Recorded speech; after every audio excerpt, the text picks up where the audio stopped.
Hi, and welcome everyone to another session of Witty Wednesday. Firstly, I would like to wish everyone a very happy new year. To Ritesh also and to Prateek also. Have a great new year. And today we have for the chemistry of investing, we have Mr. Ritesh Kothari with us from the White Oak Capital Mutual Funds. He overall has 11 years of experience. He has previously worked with Invesco, Aditya Birla, and I2 AMC. So he heads B2B distribution region, bringing extensive experience across asset management.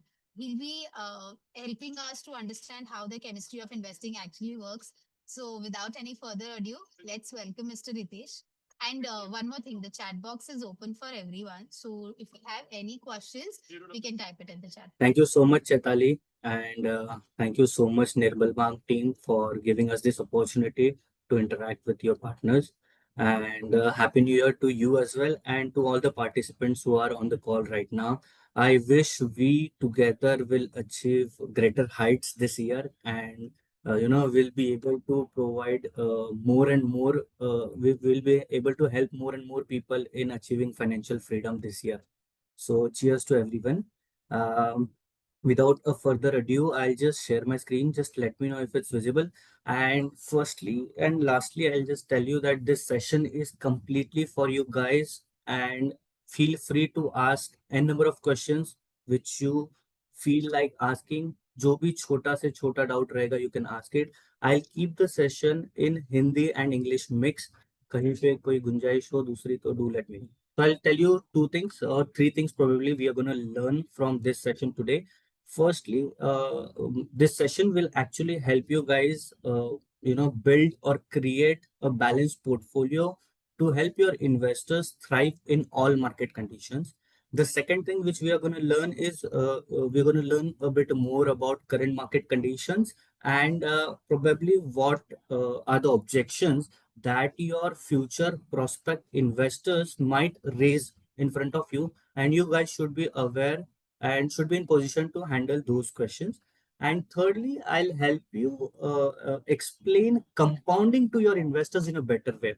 I know हम सब लोगों ने पूरी तरीके से जब भी हम बात करते हैं तो हम we always talk कि compounding is the eighth wonder of the world. Compounding helps you create massive wealth, लेकिन ये कंपाउंडिंग को किस अच्छे तरीके से आप समझा सकते हो आपके इन्वेस्टर्स को, we are we I help you understand that.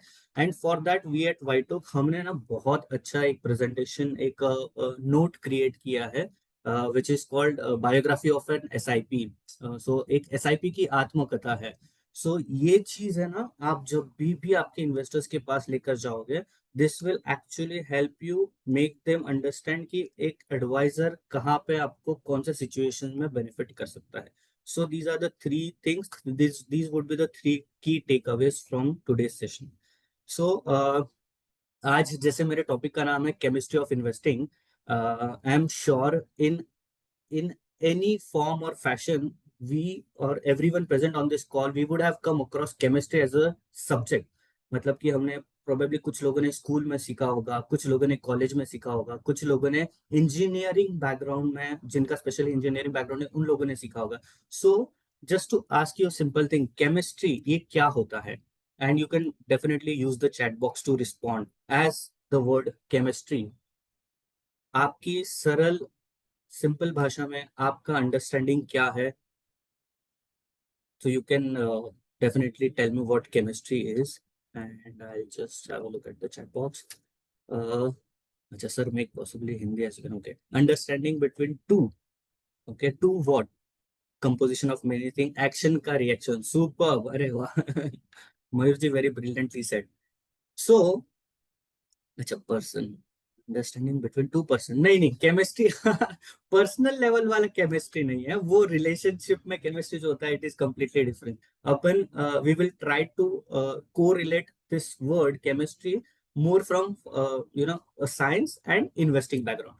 सो चलो ये इतने रिस्पॉन्सेज तो आ चुके हैं. मैं आपको बताता हूँ केमिस्ट्री ये जो वर्ड होता है, दिस इज बेसिकली कि हम दो एटम्स, कोई भी एक सिंगल एटम अनस्टेबल होता है तो they always atoms actually hate to be single and to stay away from anyone. तो atoms always need someone to bond with. तो अगर हम दो एटम को जोड़ के जो तीसरा मॉलिक्यूल बनता है या तीसरा सब्सटेंस बनता है, that is called basically that is the chemistry. Okay, अभी हमने स्कूल में तो सीखा ही होगा, वाटर वाटर का केमिकल कंपोजिशन क्या होता है? Can anyone tell me? Very good Amol ji, perfect. So water का केमिकल कंपोजिशन होता है H2O, मतलब कि हाइड्रोजन के दो एटम्स एंड ऑक्सीजन का वन एटम। ये जब हम कंबाइन करते हैं, ये जब मिक्स होता है, तब वाटर बनता है, राइट? बट सिमिलरली जैसे ये कॉम्बिनेशन होता है, तो आप देखोगे कि अगर इसमें कोई भी एक एटम ऊपर नीचे हो गया ना, तो वो हमारे लिए बहुत हानिकारक हो सकता है। कैसे? आई शो यू दिस। अगर आप देखोगे, H2O में दो एटम्स ऑफ हाइड्रोजन है और एक एटम ऑफ ऑक्सीजन है। अगर हमने एक एटम ऑफ ऑक्सीजन ऐड कर दिया, तो जो कंपोजिशन का बैलेंस है वो बिगड़ के एक नया सब्सटेंस क्रिएट हो जाता है, विच इज हाइड्रोजन पेरोक्साइड। तो वाटर हम पी सकते हैं, लेकिन क्या हम हाइड्रोजन पेरोक्साइड पी सकते हैं? The answer is no, it is not drinkable. Hydrogen peroxide हम कहाँ यूज करते हैं? It is use as a mild antiseptic. ठीक है। Similarly giving you one more example, carbon dioxide, उसका केमिकल कंपोजिशन क्या होगा? जो हम ब्रीद इन ऑक्सीजन करते हैं, हम बाहर क्या छोड़ते हैं? Carbon dioxide. कार्बन डाइऑक्साइड का केमिकल कंपोजिशन क्या हो सकता है? Perfect, CO2। That means two that means one atom of carbon and two atoms of oxygen. Similarly अगर यहां पर भी अगर आप देखो, CO2 जो है ना, it is use as a refrigerant, मतलब कि it has a chemical property जिसमें हम उनका जो कूलिंग पॉइंट होता है ना, वो बहुत कम, बॉइलिंग पॉइंट जो होता है ना, वो बहुत कम होता है। तो इसको एज अ कूलेंट यूज किया जाता है। तो आपका जो कार का एसी होता है, आपके घर का एसी होता है, उसमें जो कूलेंट जाता है, दैट इज कार्बन डाइऑक्साइड। आपका जो फायर एक्सटिंग्विशर हम यूज करते हैं, उसके अंदर होता है कार्बन डाइऑक्साइड। लाइफ जैकेट्स, अगर आपने कभी पहने होगे लाइफ जैकेट, तो उसके अंदर भी आप जब पंप करते हो एयर, तो that is carbon dioxide. Similarly यहाँ पर भी अगर समझो एक एटम हम ऑक्सीजन का कम कर दे, तो वो बन जाता है carbon monoxide, which is highly toxic in nature. So जैसे chemistry works in the science background, so similarly in investing there is also chemistry. और वो होता है हर एसेट क्लास का एक दूसरे के साथ में। सो जैसे ये टेबल में आप देखोगे, that Indian equity with gold has a negative correlation of 0.45 and has a positive correlation with US equity। इसका अर्थ क्या होता है बेसिकली, कि जब जब गोल्ड में रैली आएगी, तब तक इंडियन इक्विटीज परफॉर्म नहीं करेगी।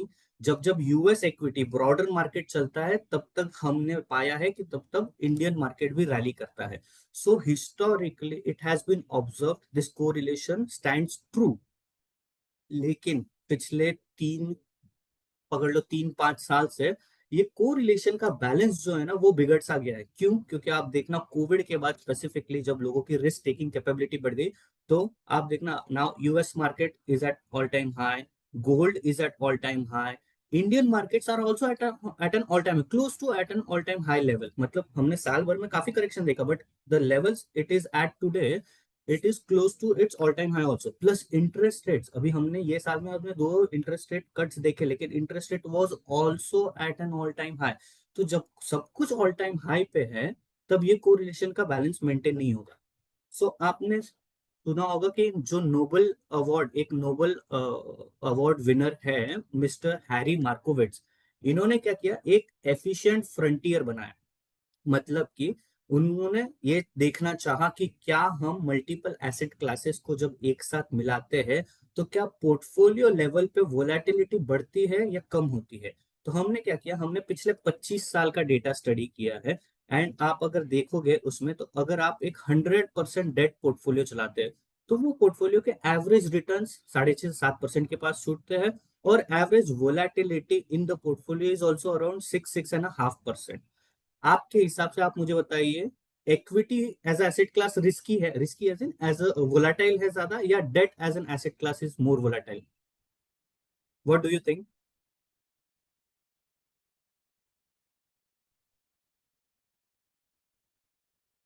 इक्विटीज ज्यादा वोलाटाइल होते हैं इन नेचर, या डेट वोलाटाइल होता है in nature? Very good. Equities, perfect perfect, सब लोग सही जा रहे हो। Equities are more volatile in nature compare to a debt. So there is this myth. अगर आप मुझे बताइए, आप अगर 100% पोर्टफोलियो चला रहे हो, अगर आप उसमें इक्विटी ऐड करोगे तो रिस्क बढ़ेगी या कम होगी? आई am sure most of this people will think कि जब हम इक्विटी ऐड करते हैं हमारे पोर्टफोलियो में तो रिस्क बढ़ती है। लेकिन डेटा देखिए, आप यहाँ पे आप देखोगे ना, सेकंड पॉइंट, जहां पे मेरा debt portion in my portfolio composition, debt is 90% and equity अगर मैं प्रोपोर्शनेटली सिर्फ 10% इक्विटी ऐड करता हूँ ना, तो आप देखिए इसके ऊपर वोलेटिलिटी के ऊपर क्या फर्क आता है। It actually goes down from 6.42 to 5.76। और साथ में साथ आप देखो रिटर्न्स भी बढ़ जा रहे हैं। मतलब कि अगर प्रोपोर्शनेटली मैं equity as asset class add करूंगा तो आपकी वोलेटिलिटी पोर्टफोलियो लेवल पे कम हो जाएगी उल्टा, और आपके रिटर्न्स एनहांस हो जाएंगे। So we arrive at a combination that is 75% debt and 25% equity, जहां पे आपकी वोलेटिलिटी थोड़ी सी बढ़ गई है। तो मोटा मोटी it is in line with 6.5-7% के बीच में ही है। बट आपके जो रिटर्न है वो 3%, 3-3.5% से ज्यादा बढ़ चुके हैं। अब क्या होगा, अगर इक्विटी मार्केट में 10% करेक्शन आया ना, तो डेट 75% डेट जो है वो मुझे थोड़ा सा कुशन प्रोवाइड करेगा। लेकिन अगर इक्विटी मार्केट्स 20% से करेक्ट होते हैं तो ये 75% डेट भी मुझे कुशन नहीं प्रोवाइड करेगा। इसलिए आप देखना फिर क्या हुआ, फिर उन्होंने तीसरा एसेट क्लास डाला, that is gold. So we arrive at a combination, एक ऐसा ऐसा सिंपल और ऐसा ड्रास्टिक चेंज आया है अगर हम ये कॉम्बिनेशन में किसी का पोर्टफोलियो डिजाइन करते हैं। आप देखना, अगर 55% डेट है, 25% इक्विटी और 20% gold, this is an ideal combination जहां पे आप देखना volatility is same as that of a debt fund. मतलब कि आपका जो 100% डेट फंड था जिसमें 6.5 से 7% के बीच में वोलेटिलिटी, सिमिलर वोलेटिलिटी है। लेकिन ये कॉम्बिनेशन से जो आपके रिटर्न्स है, ये पोर्टफोलियो के जो रिटर्न्स है वो एनहांस हो चुके हैं 4.5% से भी ज्यादा। सो क्या होता है ना, जब आप मल्टीपल एसेट क्लासेस को एक ऐसे कॉम्बिनेशन में मर्ज करते हो जिससे आपके पोर्टफोलियो लेवल पर रिटर्न्स एनहांस हो जाते हैं। हमने क्या पाया गया कि सिमिलरली अगर इसको, ये तो सिर्फ अभी का डेटा हो गया राइट, तो अगर हम इसको पिछले 15 साल का डेटा लेंगे तो क्या ये सेम एनालॉजी है? तो आप देखोगे हमने FY 2011 से लेकर 2026 तक का डेटा देखा है, फाइनेंशियल ईयर का है। तो ये पिछले 15 साल का डेटा है। अगर ये डेटा आप देखोगे तो सेंसेक्स के रिटर्न्स है, CAGR returns are around 12.2%। FD या फिर आपका CRISIL short term bond fund, मतलब कि जो डेट वाला पोर्शन है, तो शॉर्ट टर्म डेट में आपके रिटर्न है 7, 7.25% के आसपास। लेकिन गोल्ड में अभी आपको भी पता है obnoxious रैली आई हुई है, इसके लिए गोल्ड के रिटर्न्स आपको बहुत अच्छे दिख रहे हैं। और S&P 500 जाके, यानी कि अपना पूरा मार्केट, ब्रॉडर मार्केट जिसको कहा जाता है, पहले 500 स्टॉक्स को मिला के S&P 500 is a broader market, तो उसके return 19.2। How ever this multi asset allocation जो पोर्टफोलियो होता है, मल्टी एसेट पोर्टफोलियो होता है, उसके रिटर्न 11.5% के आसपास है। सो आपको आपको भी पता है, अगर किसी एक हाउस होल्ड का चार्ट देखोगे आप कि उनके एसेट क्लासेस में उनके पास क्या क्या है, तो you will agree with me on this. एक हाउस होल्ड के पाई चार्ट में 50% is real estate, 35% is gold and fixed income. Equity कितना पोर्शन होता है उनके अकाउंट, उनके पाई चार्ट में? It is mere 5 to 8%। So what I am trying to tell you here is, अगर हमें अपने AUM की ग्रोथ फास्ट करनी है तो हमारे पास ऑप्शंस क्या क्या रहते हैं। पहला ऑप्शन है हमारे पास कि हम न्यू क्लाइंट्स एक्वायर करें। क्या न्यू क्लाइंट्स एक्वायर करना ये इतना आसान है जितना हम बोलते हैं? It is not that easy, क्योंकि हमें उसके लिए obnoxious एफर्ट्स डालते हैं।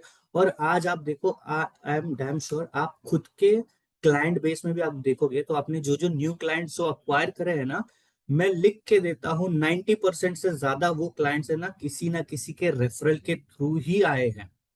सो रेफरल, वर्ड ऑफ माउथ, ये बहुत स्ट्रांग प्ले, ये फीचर बहुत स्ट्रांग होता है कि आपका रेफरेंस कोई और देता है।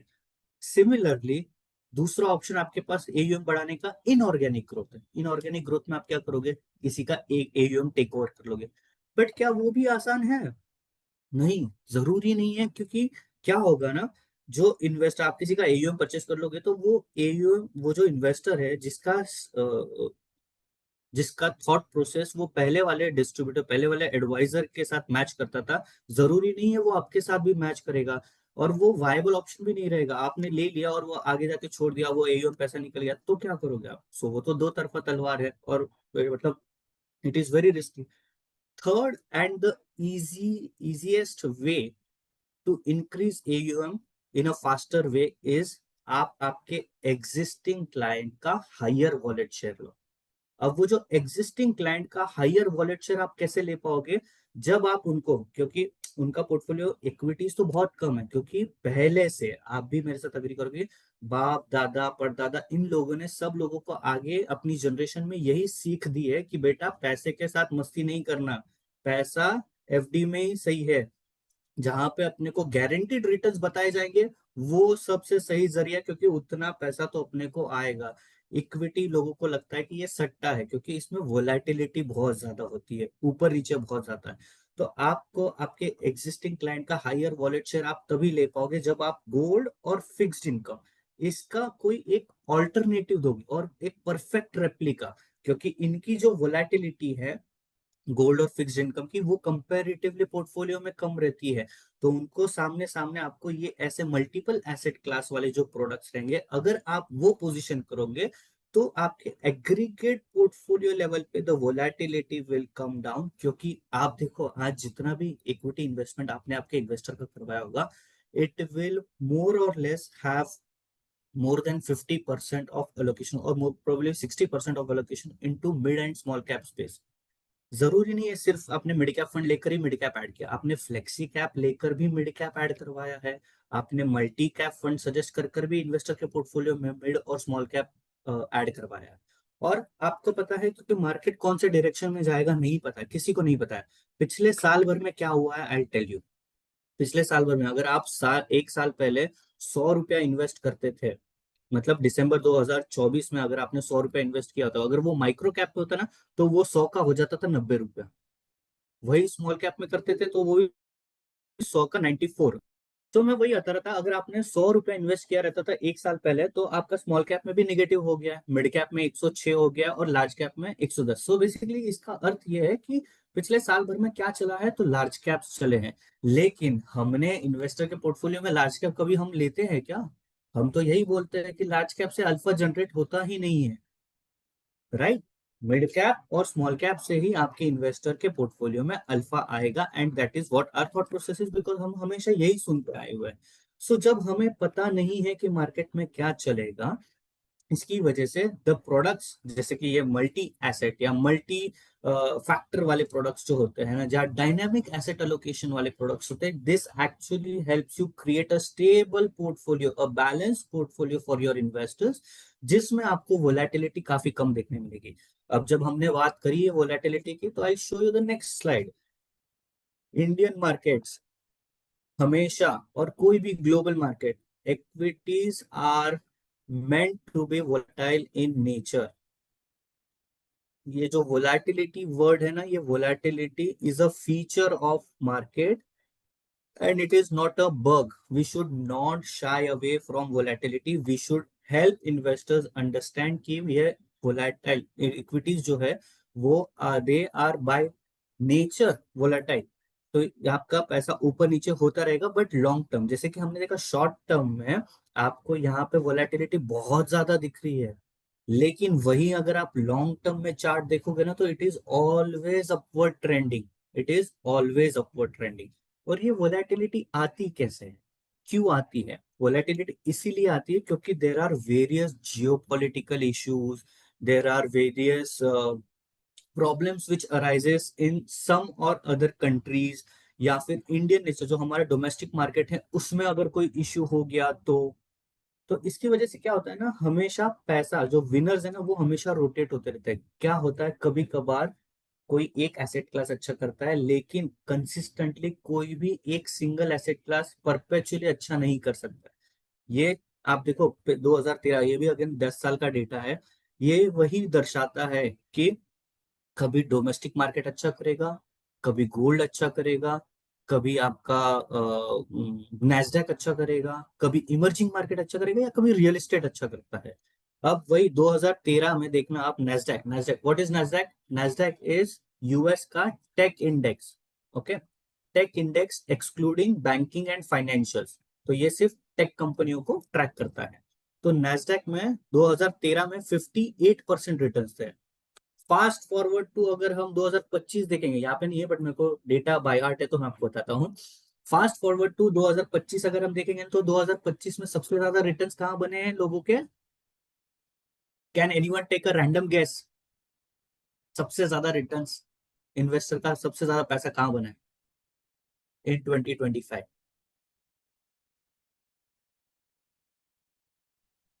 You are close second.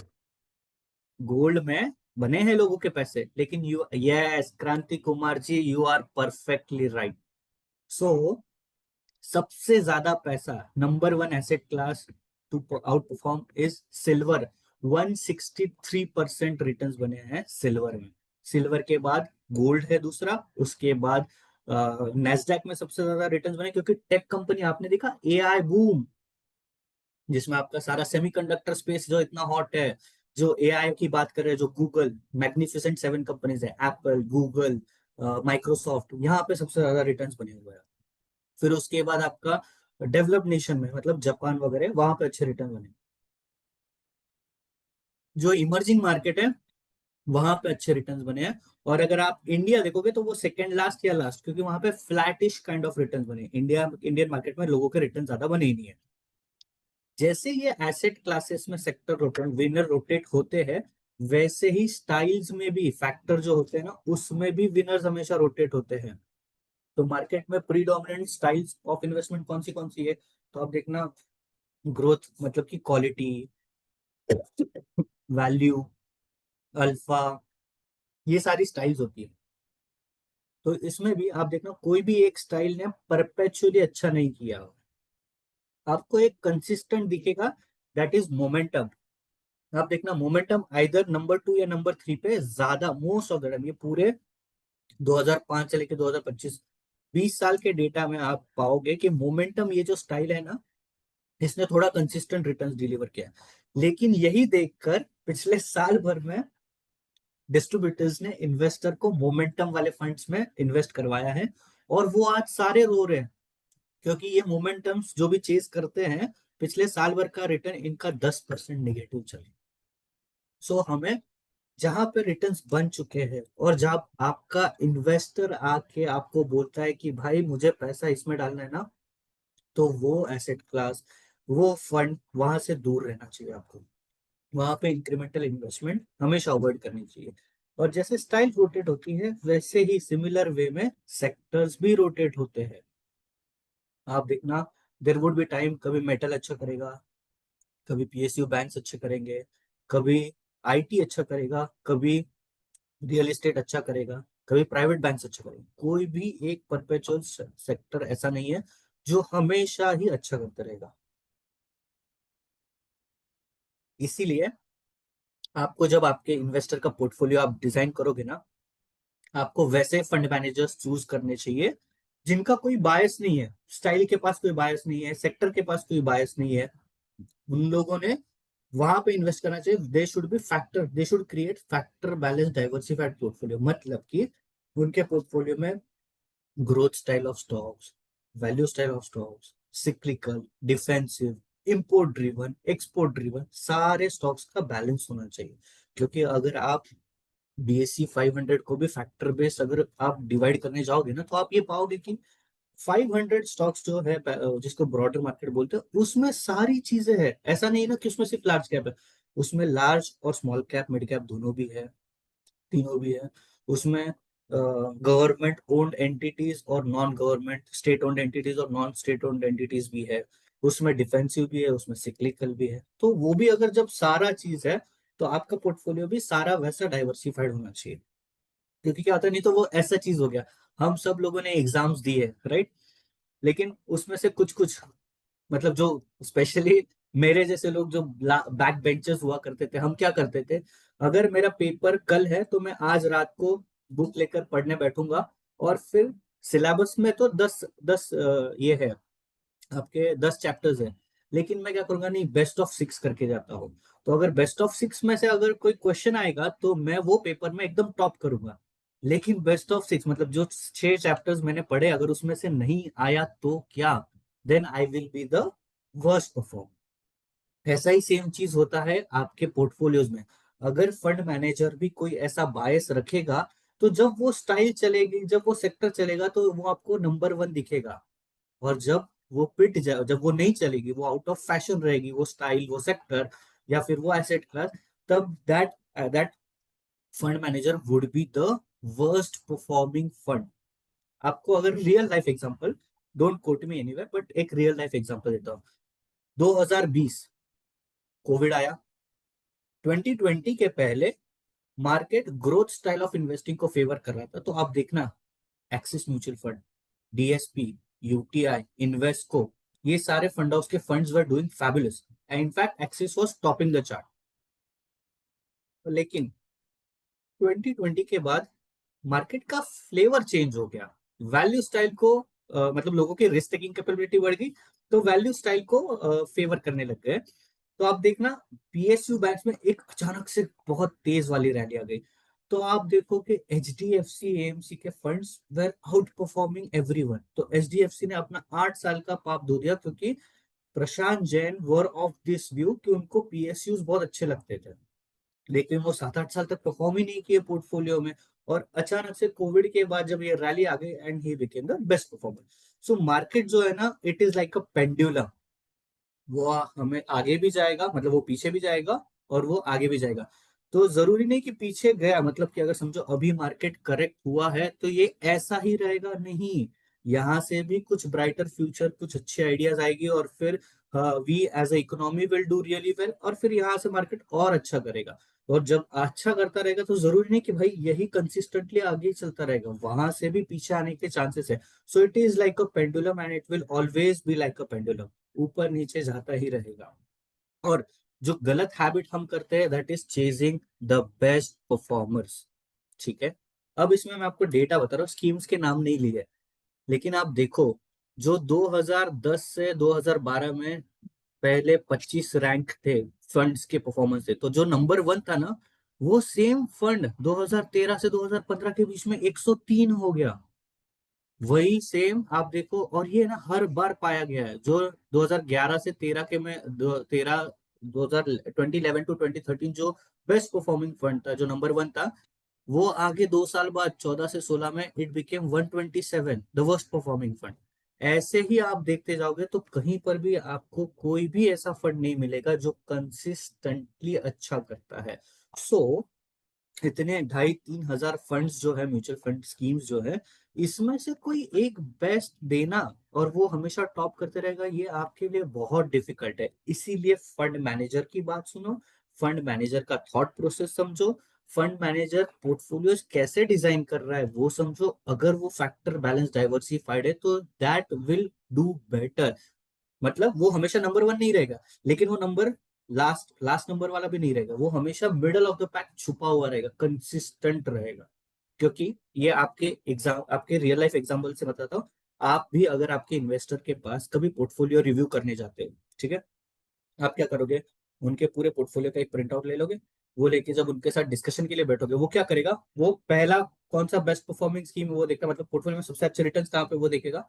फिर सीधा बॉटम पे आता है, एंड ही इज लाइक यार ये वाला है ना अच्छा नहीं कर रहा है, एक काम करो, इसको पैसा यहाँ से निकालो और ऊपर वाले में डालो। अब जब आपने ऊपर वाले में डाला था तब सिचुएशन कुछ अलग थी, आज सिचुएशन कुछ अलग है।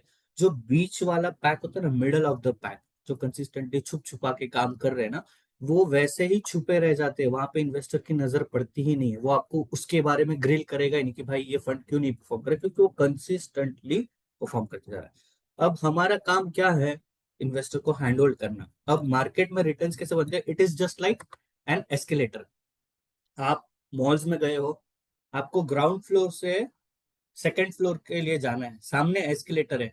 क्या आपको एस्केलेटर पे जाके कोई कला दिखाने की जरूरत है? The answer is no. आपको सिर्फ और सिर्फ क्या करना है, ज्यादा से ज्यादा क्या करना है, बस जाके पहला स्टेप लेना है, वो एस्केलेटर पे खड़े हो जाना है। जब आप एस्केलेटर पे खड़े हो जाओगे तो वो आपको एक दिशा से, एक एक लोकेशन से आपको दूसरे लोकेशन पे खुद ब खुद लेकर जाएगा। And this is how are Indian markets या कोई भी मार्केट्स आर। आप जब आपके इन्वेस्टर्स को रिटर्न्स बताते हो तो आप मुझे बताइए, आप रिटर्न्स कितना कोट करते हो? आपने समझो उनको मल्टी कैप फंड दे दिया या कोई भी लॉन्ग टर्म में उनके गोल बेस, आपने पहले आपने उनको फंड्स बता दिया, तो अब वो फंड्स के रिटर्न्स कितने कोट करते हैं? 12%, ओके, 12 to 14%। ओके, कोई है 18%, 20%, 22%? नहीं, हम सब लोग 12% क्यों बताते हैं? तो ये 12% का एक रैशनल है। हमने यहाँ पे सेंसेक्स का डेटा, कोई स्कीम का नहीं ले रहा हूँ मैं, सेंसेक्स का डेटा ले रहा हूँ। आप देखो यहाँ पे डेटा है फ्रॉम मार्च 1993 से लेके मार्च 25, बहुत लंबे समय का डेटा है। तो मेरे हिसाब से 25 और 7, 31 32 ईयर्स का डेटा है। तो आप मुझे बताइए, वैसे सेंसेक्स आया कब था? 93 में आया था। In which year did Sensex came, Sensex was launched?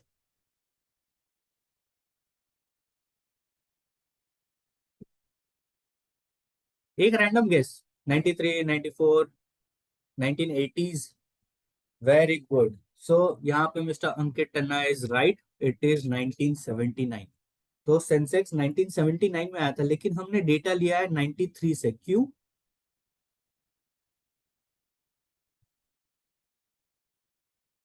Any guesses? कोई लोग बोलेंगे 92 में हर्षद मेहता स्कैम हुआ था, तो उसके बाद फिर कैसा मार्केट थोड़ा स्टेबल हुआ तो उसको हमने बेस ईयर बना लिया। सो वैसा कुछ नहीं है। हमने 93 से डेटा इसीलिए नहीं, नहीं, म्यूचुअल फंड तो 93 से नहीं स्टार्ट हुआ है, ऑफलाइन ट्रेडिंग भी नहीं। सो हमने 93 को बेस इसीलिए बनाया हुआ है, बिकॉज आपने ये वर्ड सुना है, ये टर्म सुना है, एलपीजी? एलपीजी गैस सिलेंडर नहीं, LPG as in liberalisation, privatisation और ग्लोबलाइजेशन। तो हमने 93 में इंडियन इकोनॉमी गोरों के लिए ओपन कर दी थी, इसीलिए हमने इंडियन इकोनॉमी जब ओपन करी तो हमने उसको बेस ईयर बनाया, ताकि एफआईआई आके इन्वेस्ट कर सकता है, बाहर के पोर्टफोलियो इन्वेस्टर्स आके इंडिया में इन्वेस्ट कर सकते हैं, इसलिए हमने उसको बेस ईयर बनाया है। और वहां से हमने डेटा लिया है, डेटा कैलकुलेट किया है। तो आप देखो 93 से लेके मार्च 25 तक सेंसेक्स के रिटर्न्स कितने, CAGR returns 11.7% plus dividend yield 1.5 2% का डिविडेंड यील्ड पकड़ लो, तो 12.5 13%, या हाँ 12.5 13% आपको सेंसेक्स के रिटर्न्स है। नॉमिनल जीडीपी ग्रोथ मतलब कि the actual GDP growth plus inflation, that is also 12.5%, close to 12.5। Sensex का अर्निंग्स ग्रोथ, देखो अगर अर्निंग्स नहीं होगा ना, अर्निंग्स है तो वैल्यूएशन मिलता है, अगर अर्निंग्स नहीं होगी ना तो वैल्यूएशन डब्बा हो जाएगा। सो सेंसेक्स की जो अर्निंग्स ग्रोथ रही है ना, वो भी 12.5% के आसपास रही। तो 12.5% तो आपको मार्केट ही बनाकर देगा अगर आप बने रहे तो। जस्ट लाइक द एस्केलेटर, आपको बस बने रहना है वहां पे, अगर आपको पहला स्टेप लेके बने रहना है तो इट इज लाइक आपको इन्वेस्ट करके बने रहना है, वो आपको आपके डेस्टिनेशन पे लेकर जाके छोड़ देगी फॉर श्योर। तो 12 12.5% तो आपको मार्केट ही बना के देगा अगर आप बने रहे तो। और उसके ऊपर 3 से 5% ऐड करने की, अल्फा ऐड करने की काबिलियत रखता है फंड मैनेजर। अगर आप सही फंड मैनेजर चूज करोगे तो वो आपको एनीवेयर बिटवीन 15 to 18% रिटर्न बना के देगा। लेकिन हमें 15 to 18 नहीं करना, कोट नहीं करना, क्योंकि इन्वेस्टर्स की एक्सपेक्टेशंस हो जाती है वो कि भाई मेरे को 18 बोला था तो 18 आना चाहिए। बट जरूरी नहीं ना 18 आपको कंसिस्टेंटली ईयर ऑन ईयर आते रहेगा, उसका एवरेज भी हो सकता है, कभी आपको 15% आएगा, कभी वो स्कीम 30% रिटर्न देके उसका एवरेज आउट हो सकता है। So that is one case. अब क्या होता है, लेकिन हमें बने रहने में प्रॉब्लम क्या आती है? हमें बने रहने में प्रॉब्लम्स ये आती है कि हम जब इन्वेस्टर के पास जाएंगे तो हमें इन्वेस्टर्स कुछ स्पेसिफिक सवाल पूछते हैं। And I would like to hear it from you कि आपके हिसाब से जब आप इन्वेस्टर को इन्वेस्टमेंट अभी आज की डेट में जब जा रहे हो, तो नॉर्मल ऑब्जेक्शंस क्या आते हैं आपकी रोजमर्रा की जिंदगी में? आपको इन्वेस्टर्स क्या ऑब्जेक्शंस उठाते हैं? मार्केट ऑल टाइम हाई है, anyone would like to give any objections that they are getting and they are probably not able to handle those kind of objections, या फिर उनको शायद और बेटर जवाब चाहिए? सो मेरे हिसाब से मोटा मोटी तो है ना, जो ऑब्जेक्शन आते हैं वो ऐसा है कि शायद यार ये टाइम सही नहीं है, अभी मार्केट अगर गिर रहा है ना तो शायद ये और गिरेगा। या फिर जब मार्केट ऑल टाइम हाई पे रहता है ना तो लोग बोलते हैं नहीं नहीं यार अभी तो डाल के मतलब ही नहीं है, market is at all time high. But they don't understand India is a developing economy, we are not a developed nation, developing economy. पिछले 33 इयर्स में मार्केट ने 22 बार ऑल टाइम हाई बनाया हुआ है। सो ये जो ऑल टाइम हाई का limit या थ्रेशोल्ड है ना, ये हमेशा ब्रीच होते रहेगा। कोई भी एक परपेचुअल लिमिट नहीं है कि ये ऑल टाइम हाई बन चुका है, वो हमेशा ब्रीच होती रहेगी क्योंकि India is a developing economy. So लोग हमेशा बोलते हैं कि टाइमिंग अभी सही नहीं है, लेकिन फिर दूसरा ये भी आता है कि आपको कि भाई रुपी डेप्रिशिएट हो रहा है, हमारा हमारी करेंसी बाकियों के सामने वीक हो रही है। तो मैंने इसीलिए सामने आपके लिए डेटा रखा हुआ है कि आप देखना, रुपी जो है ना वो पिछले साल 85 था, अभी 89.77 है। तो ये जो रुपी हुआ है डेप्रिशिएट डॉलर के सामने, बट सामने सामने आप देखो बाकी करेंसीज के अगेंस्ट में रुपी हैज एक्चुअली अप्रिशिएटेड। ये कोई नहीं देखता है। अब जब हम डॉलर को कंसीडर करते हैं, आपको भी पता है आपके इन्वेस्टर का काम रोज मार्केट ट्रैक करना है क्या? नहीं। वो आपको ऑब्जेक्शंस इसीलिए थ्रो करते हैं क्योंकि ये उनकी कही सुनी बातें हैं। सो अगर आप ये कही सुनी बातों पे, या उन्होंने कभी पेपर पढ़ लिया, कभी न्यूज देख लिया, क्योंकि उनका मेन डोमेन तो कुछ और ही है, वो किसी और काम, कुछ और काम करके वहां से पैसा कमा के लाते हैं और वो पैसा उनको इन्वेस्ट करना है। सो आप हो ये सेक्टर, आप हो ये चीज के एक्सपर्ट, आपको उनको हैंडल्ड करना है। तो पहले तो डेटा, डेटा दिखाओगे तो उनको बिलीव होगा। तो डेटा दिखाओगे कि भाई रुपी भले डॉलर के सामने डिप्रिशिएट हो रहा है, but at the same time it is appreciating in front of other countries, other currencies. दूसरा, ये जो डॉलर और रुपी का इक्वेशन होता है, इसका इम्पैक्ट कहाँ पे आता है? क्या आपका इन्वेस्टर रोज कहीं पे डॉलर बेचता है क्या बाहर? ये इन्वेस्टमेंट कहाँ होने वाली है? ये तो इंडियन मार्केट में हो रही है। ये डॉलर का इम्पैक्ट कहाँ पे आता है? You need to educate them, उनको बताओ इसका इम्पैक्ट कहाँ पे आता है। फिस्कल डेफिसिट और current account deficit. Fiscal deficit क्या होता है? फिस्कल डेफिसिट इज गवर्नमेंट की balance sheet. Fiscal deficit is, अगर हम फॉर्मूला लिखेंगे तो fiscal deficit is equal to expenditure minus income. तो fiscal deficit is basically the outcome. और India is a developing economy, हम सालों से फिस्कल डेफिसिट में ही रहे क्योंकि गवर्नमेंट के एक्सपेंडिचर हमेशा से ज्यादा रहे compare to the income which the government has. Government के इनकम क्या हो सकते हैं? डायरेक्ट टैक्स, इनडायरेक्ट टैक्स, यही कर सकती है। लेकिन एक्सपेंडिचर क्या क्या होते हैं उनके? उनके एक्सपेंडिचर रहेंगे इंफ्रास्ट्रक्चर डेवलप करना, रोड्स, ब्रिजेस, हाईवेज बनाना। कैपेक्स एक्सपेंडिचर हो सकता है कि कोई प्लांट एंड मशीनरी सेटअप करना जहां से रोजगार बढ़े, ये सारी चीजें होती है। तो यहाँ पे इसका स्ट्रेट अवे इम्पैक्ट तो डॉलर का कुछ भी नहीं है। दूसरा है करंट अकाउंट डेफिसिट, ये यहाँ पे स्ट्रेट इम्पैक्ट है डॉलर का। तो डॉलर करंट अकाउंट डेफिसिट क्या होता है? Current account deficit is basically when the country's exports are higher, sorry, imports are higher than exports. मतलब हम ज्यादा आयात करते हैं और कम निर्यात करते हैं, तब हमारा करंट अकाउंट डेफिसिट रहता है। अगर हम ज्यादा निर्यात करेंगे और कम आयात करेंगे तो हमारा करंट अकाउंट सरप्लस हो जाता है। सरप्लस यूजुअली रहेंगे नहीं क्योंकि इंडिया, आप देखो हमारे पास क्या चीज नहीं है जो हम सबसे ज्यादा इंपोर्ट क्या करते हैं? What do we import the most?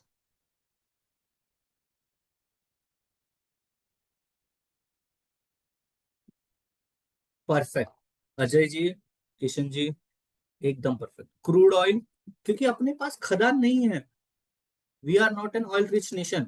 Oil rich nation कौन है? वेनेजुएला, देखो वहां पे क्या चल रहा है। सऊदी, वहां पे सबसे ज्यादा ऑयल है। ईरान, वहां पे उन लोगों के पास ऑयल ज्यादा है। यूएस के पास खुद के पास ऑयल ज्यादा है। सो इंडिया के पास ऑयल नहीं है। हम ज्यादा से ज्यादा हम क्या करते हैं, ऑयल को हमेशा हमेशा अपन आयात ही करते हैं। तो ऑयल के ऊपर क्या इम्पैक्ट आया है आप देखो। साल भर के अंदर $75 से the brent crude oil prices has fallen to $61। 18-19% की घटोती हुई है in the cost of brent crude oil.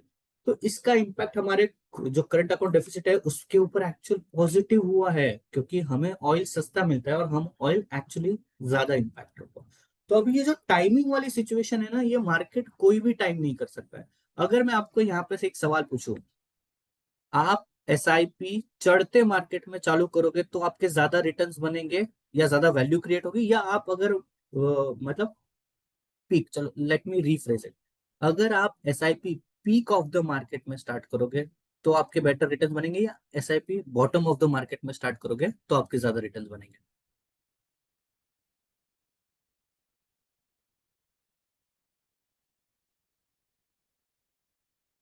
Bottom of the market, perfect. अच्छा, कल्पेश जी है जो बोल रहे हैं कि पीक पे चालू करेंगे, तो बाकी सब लोगों का ये व्यू है। एक्चुअली देखा जाए तो मुझे ऐप से ये एक्सपेक्ट था कि भाई एसआईपी तो हम इसीलिए करते हैं क्योंकि मार्केट को हमें टाइम नहीं करना है, right. SIP is a disciplinary thing, कि मार्केट ऊपर जाए नीचे जाए मेरे को जब नहीं समझ में आ रहा है और उसका फायदा मुझे वोलेटिलिटी से करना है, तो जो रुपी कॉस्ट एवरेजिंग है वो लॉन्ग टर्म पर है। लेकिन still I wanted to ask you this because I have an interesting data to show you. जो लोग एंड 90% ऑफ पीपल सेड कि एसआईपी अगर आप बॉटम ऑफ मार्केट स्टार्ट करोगे तो आपके ज्यादा रिटर्न्स बनते हैं, इन्वेस्टर के ज्यादा रिटर्न्स बनते हैं। लेकिन लुक एट दिस डेटा, आपको मैं एक्सप्लेन करता हूँ कैसा। इसमें से आप है ना पॉइंट नंबर 3 देखना, साल 2000 फेब्रुवरी 00 से लेके, रुको मैं लेजर क्वार्टर स्टार्ट करता हूँ। हाँ, यहाँ पे आप देखो फेब्रुवरी 2000 से लेके यहाँ पे सितंबर 2000, तो यहाँ पे क्या बताना चाह रहे हैं कि मार्केट का जो पीक लेवल था वो टाइम पे सेंसेक्स का, वो 6300 का था, वो फेब्रुवरी में था। और फिर बॉटम का 50 मतलब बॉटम बॉटम जो बना वो सितंबर 2001 में बना ऑफ 2800। 54% मार्केट तो गिर गया, 2800 लेवल पे आ गया। अब जो इंसान ने top of the peak of the market में एसआईपी स्टार्ट करी है उसने टोटल इन्वेस्टमेंट किया है 31 लाख रुपए का। और जिस इंसान ने 20 महीने बाद स्टार्ट करी है बॉटम ऑफ द मार्केट पे, तो उसने डेफिनेटली उसने 19 इंस्टॉलमेंट कम भरी है, तो उसका इन्वेस्टमेंट जो हुआ है ना वो 29 लैक्स हुआ है, 29 लैक्स 10,000। लेकिन so for a mere difference of 1.90 lakhs, 19 installment कम भरी है, 10-10 हजार की एसआईपी थी। बट आप देखो दोनों के कॉर्पस में there is a huge difference, 56 lakh rupees का डिफरेंस है। भले ही इन रिटर्न टर्म्स, मतलब अगर हम एक्सआईआर कैगर रिटर्न जो की बात कर लेंगे ना, तो उनके एक्सआईआर रिटर्न मोर और लेस सिमिलर ही है, 14.81 और 14.95 में कुछ ज्यादा फर्क नहीं है, सिमिलर रिटर्न्स पे। लेकिन टाइम ना करे और टॉप पीक पे स्टार्ट करके भी 19 इंस्टॉलमेंट 1,90,000 के डिफरेंस है, 56 लाख 56 लैक्स का डिफरेंस कैसे आया? Anyone would like to tell me? क्या ये 1,19,000 ज्यादा मल्टीप्लाई होगा, ज्यादा फास्ट मल्टीप्लाई हुआ? The answer is no. ये इसकी वजह से हुआ क्योंकि जब आप एसआईपी क्या करते हो, आप सामने म्यूचुअल फंड में जब इन्वेस्ट करते हो तो म्यूचुअल फंड में आपको क्या मिलते हैं, यूनिट्स मिलते हैं।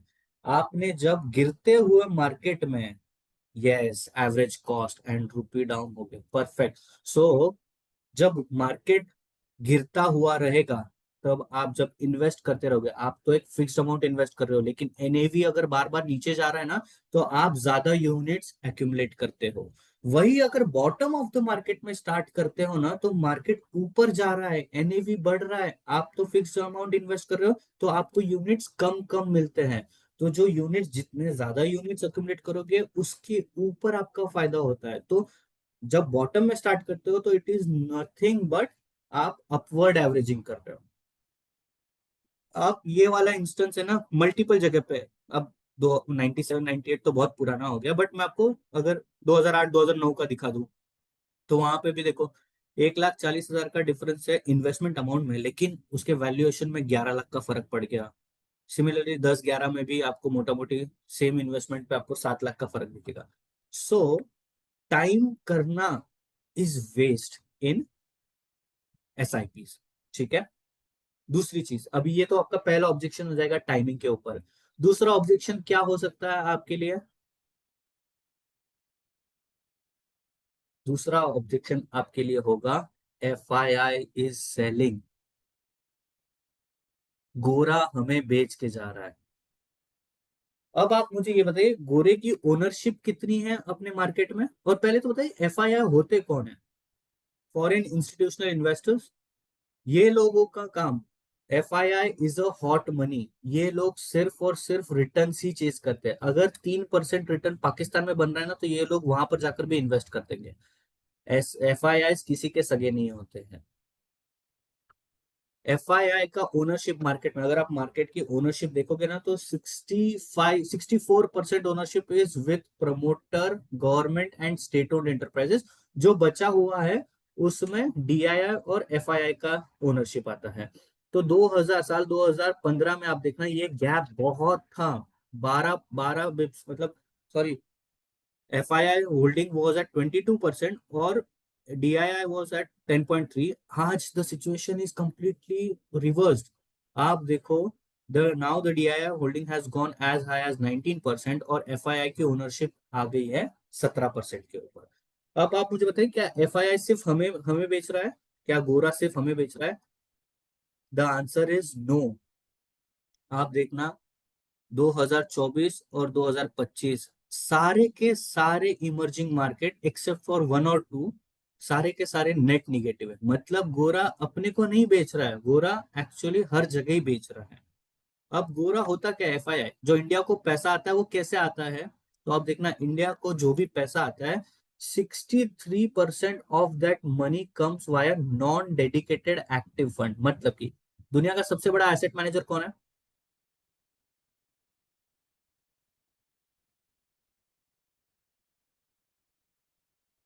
दुनिया का सबसे बड़ा एसेट मैनेजर कौन है? दुनिया का सबसे बड़ा एसेट मैनेजर है ब्लैक रॉक। कितना पैसा मैनेज करते हैं? ब्लैक रॉक मैनेज करता है क्लोज टू $13 ट्रिलियन।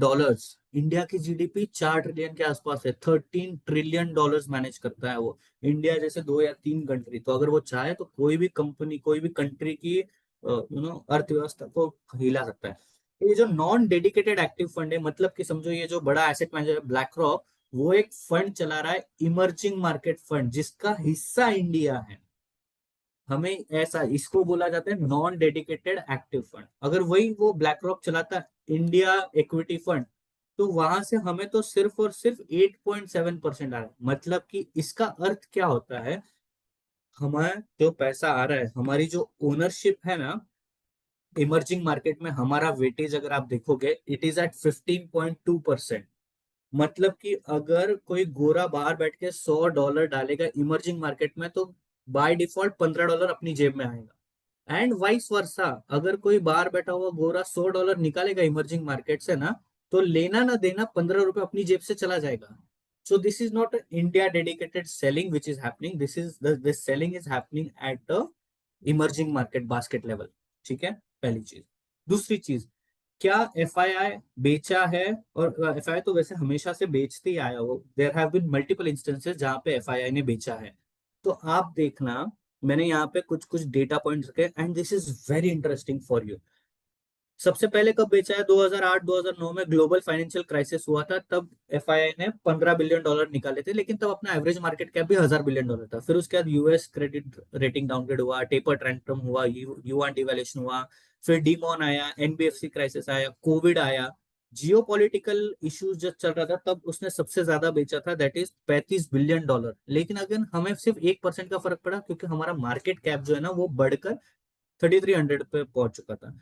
लेकिन the interesting point which I am trying to show here is कि जब जब मार्केट ने, जब जब गोरे ने हमें बेचा है ना, तब तक हमारा मार्केट करेक्ट हुआ है। हमारा मार्केट हमेशा गिरा है जब जब हमने FII की सेलिंग पाई गई है। लेकिन at the same time you need to see this, जब जब गोरे ने बेचा है उसके अगले 12 महीने के अंदर मार्केट ने हैंडसम डबल डिजिट, में लो डबल डिजिट भी नहीं बोल रहा, सिंगल डिजिट तो छोड़ ही दो, लो डबल डिजिट भी नहीं बोल रहा, हैंडसम डबल डिजिट रिटर्न्स बना के दिए हैं। So this is actually a very good opportunity for you to invest. अगर जब गोरा बेच रहा है तब मार्केट और गिरते जाएगा, तब हम इन्वेस्ट करेंगे, तो जब गोरा लेने के लिए आएगा तो उसको महंगे में ही खरीदना पड़ेगा।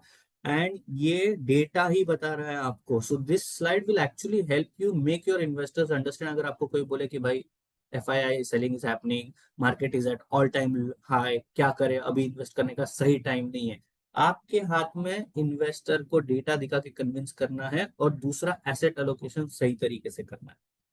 इसके अलावा ये दो चीजें तो कवर करनी थी, मुझे तीसरी चीज एक कवर करनी थी, and that I told you कि SIP की आत्मकथा, कि आपको आपके इन्वेस्टर को अगर ये समझाना है कंपाउंडिंग कैसे काम करता है, and you yourself will be surprise to see that. I show you how, just a second. ठीक है, चेगाली can you just confirm if this slide is visible, Yes, yes, I biography can of, see. है ना? Perfect perfect. तो हमने क्या किया, एक एग्जाम्पल लिया है कि एक बंदा है, वो 10,000 रुपए की SIP स्टार्ट करा, और हमने बेंच मतलब इंडेक्स ही ले लिया, तो निफ्टी मिड कैप 150 TRI। तो 10,000 की SIP हर महीने वो इन्वेस्ट कर रहा है, और उसने वो चालू करी थी 1 अप्रैल 2005 में। ठीक है, अब SIP की आत्मकथा कैसे over a period of time investor, क्योंकि क्या होता है ना, हम हमेशा इन्वेस्टर्स को क्या समझाने की कोशिश करते हैं, आपके रिटर्न्स, आपके जो रिटर्न्स है वो आपको हम 12% कैगर से आपका रिटर्न बनेगा, आपका CAGR रिटर्न 14% बन जाएगा, देखो आपका पोर्टफोलियो में 18% रिटर्न आए हुए हैं। लेकिन ये कैगर वाली जो भाषा है ना, ये उनको समझ में नहीं आती है, they can not relate it. इसलिए आप उनको एब्सोल्यूट टर्म्स में बताइए, और ये स्लाइड, ये जो प्रेजेंटेशन है मैं शेयर करूंगा, ये आपको बहुत हेल्प करेगा किसी भी फ्यूचर प्रोस्पेक्ट को समझाने के लिए, प्लस वो लोगों को समझाने के लिए जब जिनके SIP में रिटर्न्स नहीं बने, and they question your integrity. जैसे कि ये देख लीजिए, क्या हुआ अगर किसी ने 2005 में चालू किया, तो उसके साल भर के अंदर उसने 1,20,000 इन्वेस्ट किया, उसका वैल्यूएशन 170 हो गया, उसके रिटर्न 85% बन गए, वो बंदा बहुत खुश, बोलता भाई बहुत अच्छा इन्वेस्टमेंट करवाया, this is the best decision I have taken in my life, मैंने तुम्हारे साथ इन्वेस्टमेंट करके, क्योंकि उसने इतने रिटर्न कभी देखे नहीं है। दूसरे साल वापस उसका कैगर रिटर्न बन रहा है 20%, 2,40,000 इन्वेस्ट किया, उसका 292 हो गया, बोलते हैं यार FD में रखता तो इससे तो कम ही ग्रो होता था, बहुत अच्छा इन्वेस्टमेंट। तीसरे साल भी the CAGR is still 17.5%, and he is very happy, बहुत अच्छे रिटर्न बने।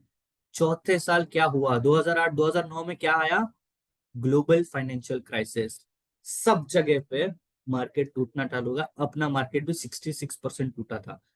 जब 60% वहां पे टूट गया, तो इसके पोर्टफोलियो में भी तो फर्क पड़ेगा। And this is the first time ये इन्वेस्टर ने अपने हार्ड अर्न मनी को निगेटिव होते हुए देखा है। यहाँ पे इन्वेस्टर दम तोड़ देता है। 4,80,000 जब उसने इन्वेस्ट किया, उसका वैल्यूएशन 3,30,000 हो गया, तब वो आपको खरी खोटी सारी सुना देगा। वो आपको बोलेगा कि भाई मैंने गलती कर लिया तुम लोगों से इन्वेस्ट करके, तुमको मार्केट समझता नहीं है, इससे अच्छा मैं FD में इन्वेस्ट करता तो पैसा तो सेफ रहता, FD में मेरे को इतना इंटरेस्ट आ जाता। लेकिन अगर आप उसको ये सिचुएशन पे सही तरीके से हैंडल्ड करो, क्योंकि honestly I be very honest with you guys, market कौन सी डायरेक्शन में जाएगा ये कोई क्वालिफाइड फंड मैनेजर भी नहीं बता सकता है। आपके हाथ में क्या मार्केट कौन से साइड में जाएगा, ये आपके हाथ में है क्या? नहीं। फंड्स में, पोर्टफोलियो में कौन सा स्टॉक लेना है, कौन सा स्टॉक एग्जिट करना है, क्या वो आपके हाथ में है? The answer is no. आपके हाथ में क्या है? इन्वेस्टर का बिहेवियर हैंडल करना। जब इन्वेस्टर पैनिक हो, अगर आपने उसको सही तरीके से हैंडल कर लिया, वो इन्वेस्टर आपके साथ जिंदगी भर टिका रहेगा। तो ये सिचुएशन पे एडवाइजर का काम आता है, और एडवाइजर आप जैसे लोगों ने अगर उनको हैंडल करके समझाए, ये सिचुएशन आई है, लेकिन इससे हम आउटकम, हम इससे बाहर निकल जाएंगे, आप देखना। तो आप देखोगे, you will be surprise to know, अगर उसने, वो इन्वेस्टर ने यहाँ पे पैसा नहीं निकाला और वो बना रहा आपके कहने पे, और SIP कंटिन्यू करता रहा, 1 साल के अंदर फर्क देखिए। 1 साल के अंदर उसका 3,30,000 the valuation has gone to 9,38,000, more और लेस 3 गुना, 2.8x टू बी प्रिसाइज, एक साल के अंदर. This is how compounding works. Returns भले ही देखो 17% के आसपास ही दिख रहे हैं, 17-18%. सिमिलर सिचुएशन आगे आती है 2011, 12, 13. 11 में 14%, वेरी हैप्पी. 12 में 9.3, तब आपको आके थोड़ा सा कचकच करेगा. और 13 में 8.25, यहाँ पे आके वो जरूर बोलेगा अरे सर इससे अच्छा तो एफडी का रेट ऑफ रिटर्न देखो आप कितना चल रहा है, 10-10.5% से तो एफडी ग्रो हो रहा है. 8.25 में मेरे को पोर्टफोलियो में क्या मजा नहीं आ रहा है. लेकिन वहीं पे वापस आपने उसको हैंड होल्ड किया तो आप देखना 2013 में जो 13,43,000 का वैल्यूएशन था, वो वैल्यूएशन 2015 में it is almost double, double से ज्यादा ही हो गया. यहाँ पे 13 लाख का 29 लाख हो गया, and in a span of only 2 years. आप तो हम हमेशा बोलते हैं ना कि वो 72 वाला फॉर्मूला होता है कि आप कितने परसेंट पे आपका वेल्थ मल्टीप्लाई 2 गुना होने के लिए कितने साल लगेंगे. यहाँ पे आप देखो 2 साल में पैसा डबल कर दिया है.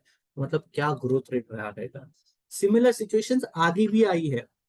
एक क्लासिक एग्जांपल मैं आपको बताता हूँ. आप देखना ग्रोथ उसकी होते रही, वो 29 लाख हुआ, उसके बाद 42 हुआ, 50 हुआ. फिर 2019 में 51 लाख उसका वैल्यूएशन था. फिर 2000 कोविड में क्या आया, हमें सबको पता है. सॉरी, 2020 में क्या आया, कोविड आया, हम सबको पता है.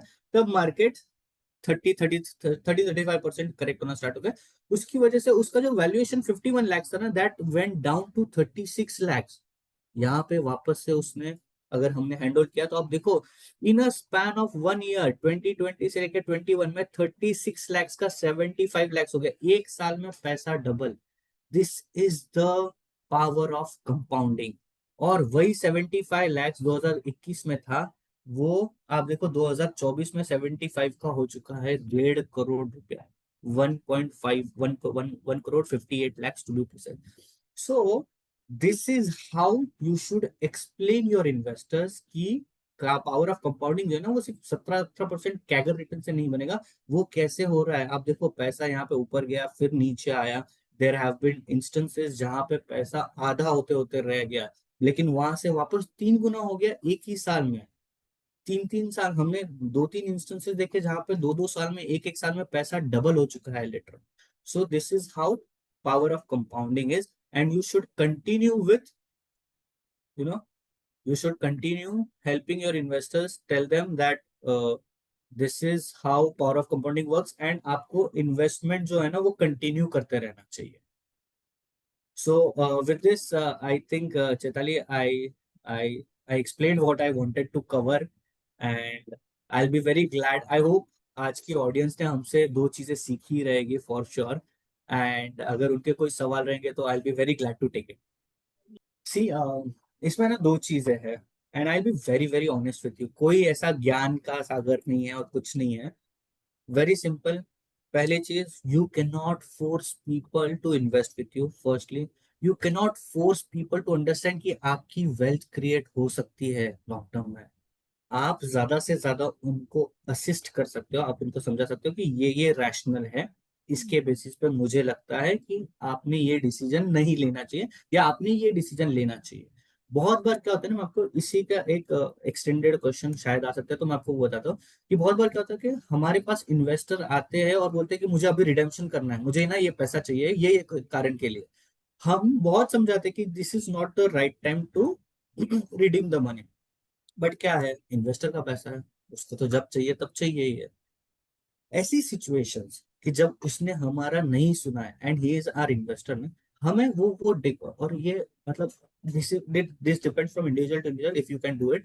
बट हमें ना वो डेट का रिकॉर्ड रखना चाहिए और उससे रिलेटेड हमें ना उनको धीरे धीरे धीरे नच करते रहना चाहिए. जैसे कि समझो यहाँ से उसने आज रिडेम्पशन डाल दिया, मेरे को 25 लाख रुपए का, उसका 50 लाख का पोर्टफोलियो, वो बोलता है कि यार मेरे को पूरा खाली करना है, मेरे को प्रॉपर्टी लेनी.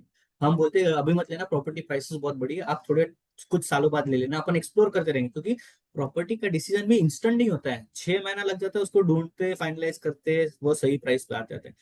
तो हम क्या करते हैं, हमने क्या करना चाहिए कि आज उसने रिडम्पशन डाल दिया तो हमने ये डेट कैप्चर कर ली, ये फंड का एनएवी था. जैसे जैसे उसने फिर 2 महीने 4 महीने 6 महीने 6 महीने बाद फॉलो अप करके कि सर आपने प्रॉपर्टी लिया क्या, बोलेगा नहीं नहीं मैं तो अभी भी ढूंढ रहा हूँ and I am still searching. At that time you have to softly, देखो मैं इसीलिए बोल रहा था कि आपको टाइम लगेगा प्रॉपर्टी फाइनल करते हुए, पैसा अभी मत निकालो, अपन बाद में निकालेंगे। अगर वही 25 लाख आपने 50 लाख रहने दिया होता ना, तो आज उसकी वैल्यू 60 लाख हो जाती थी, कुछ ना करते हुए सिर्फ This रह can गए। backfire ना ये, मतलब if we constantly keep on poking him तो नहीं नहीं ऑफ कोर्स, क्योंकि इंडिया में लोगों को इन्वेस्टमेंट की हैबिट बिल्कुल भी नहीं है। यहाँ पे फोर्स्ड सेविंग का कल्चर है। आप जब चैताली, आप खुद जब घर से बाहर निकलते हो, आप आपके दिमाग में हमेशा खर्चा लेके निकलते हो कि आज मैं जाऊंगी तो आज मैं मोबाइल के लिए कवर परचेस कर लूंगी, आज मैं टाउन जा रही हूँ तो आज मैं शॉपिंग कर लूंगी, अरे वो डीमार्ट से मेरे को ग्रोसरी परचेस करना। क्या आप आपके दिमाग में कभी घर से निकलते हो तब ये सोच के निकलते हो, आज मैं इन्वेस्टमेंट करूंगी, एफडी खरीदूंगी, सोना खरीद लेती हूँ, या फिर स्टॉक्स परचेस करती है, ये स्टॉक करते हैं। सो इंडिया में फोर्स्ड सेविंग का कल्चर है, and we as an advisor we will have to handle. कभी कभार हमें हमें हमारी वर्थ रियलाइज करवाने के लिए हमें ये सारी चीजें करनी पड़ती है। And I think there are enough data points, क्योंकि क्या होता है, मेरे को लोग कब सुनेंगे, आपको लोग कब सुनेंगे, जब आप उनको कुछ ऐसा बताओ जो उनको नहीं पता है। अगर बेसिकली क्या होता है, बहुत बार क्या होता है ना, मैंने देखा है, don't anyone please don't take it personally, there are some advisors, वो लोग क्या करते हैं, सुबह न्यूज पढ़ा, आज मेरे को इन्वेस्टर के पास मिलने जाना है, सुबह न्यूज पढ़ा और उसके सामने जाके बैठ के उस बस वो जो मगअप किया हुआ न्यूज है ना, बस जाके न्यूज डिस्कस करते हैं। तो वो सारी हैबिट्स जो है ना, we should never do that, we should refrain from doing. हाँ, मैंने आई रियली नो कि जो भी यहाँ पे एडवाइजर कम्युनिटी है ना, सब लोग जब अगर इन्वेस्टर के पास जाते हैं ना, तो वो एक्चुअल इन्वेस्टमेंट का डिस्कशन जो है ना, वो सिर्फ 10 मिनट का होता है, बाकी पूरा टाइम डिस्कशन होगा। इस साल मैंने न्यू ईयर यहाँ पे मनाया था, मैं आगे बच्चों को वेकेशन के लिए यहाँ प्लान कर रहा हूँ, घर पे सब कैसे है, फलाना देखना, मेरे काम में ये चल रहा है वो चल रहा है, सब कुछ। इन्वेस्टमेंट का discussion only happens for a very limited time. तो वो टाइम पे हमें अगर सही डेटा पॉइंट्स मिले, which we can tell them, which can influence their decision, that is the least we can do. thank you for sharing the knowledge. It was a nice session. It was good, Pradeep. We'll be looking forward to have you again. And Pradeep, thank you also for making all this happen. So, most welcome, Chetan. It was pleasure. Thank you, Chetali, for having us over. Thank you. Have Thank a you. good day, and again, a happy new year.